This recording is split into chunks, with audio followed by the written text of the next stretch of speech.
served here in New York City. You served the Secret Service.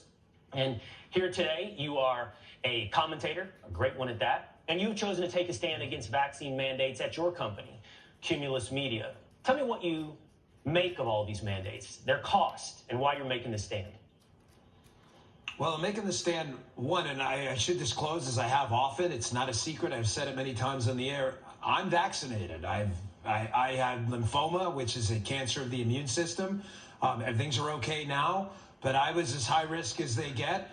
I took the shot early on advice of an oncologist and doctor, but that's the point, Will, isn't it? That situation, thank God, was unique to me. I mean, not everybody has lymphoma. Again, thank the Lord, and I'm not using his name in vain.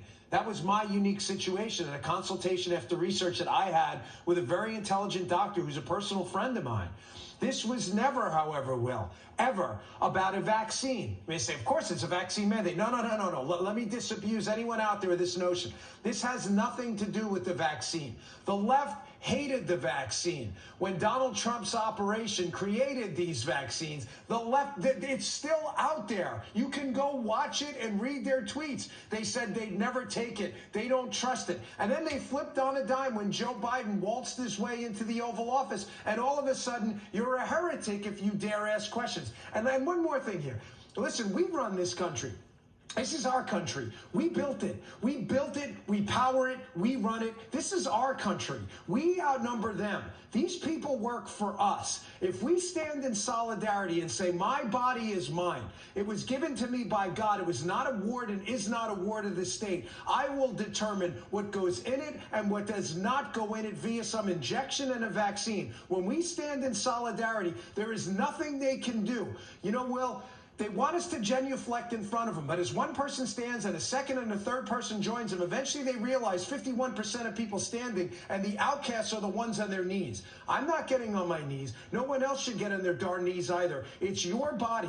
And I stood up for these people because I have leverage and I have the power to do it. And I have a voice, and I'm not going to forfeit this opportunity and let them lie and sit there and get their asses kicked. I'm sorry.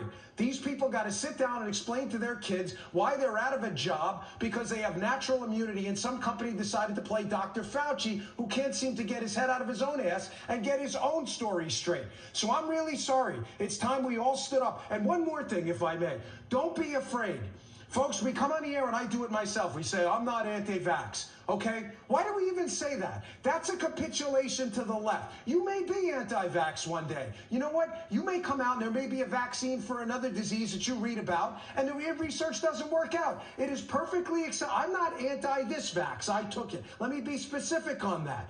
But we do this, and it's a capitulation to the left. We don't owe them squat. Don't be afraid. You have every right to read the research and say, hey, listen, this thing was sold as 90+% effectiveness, and it's not. Can I get an answer why? You have every right as a free, God-given rights, free person, big R rights, to ask questions. You don't owe them squat. You speak up and don't be afraid. Don't be afraid. Don't capitulate these idiots on the left.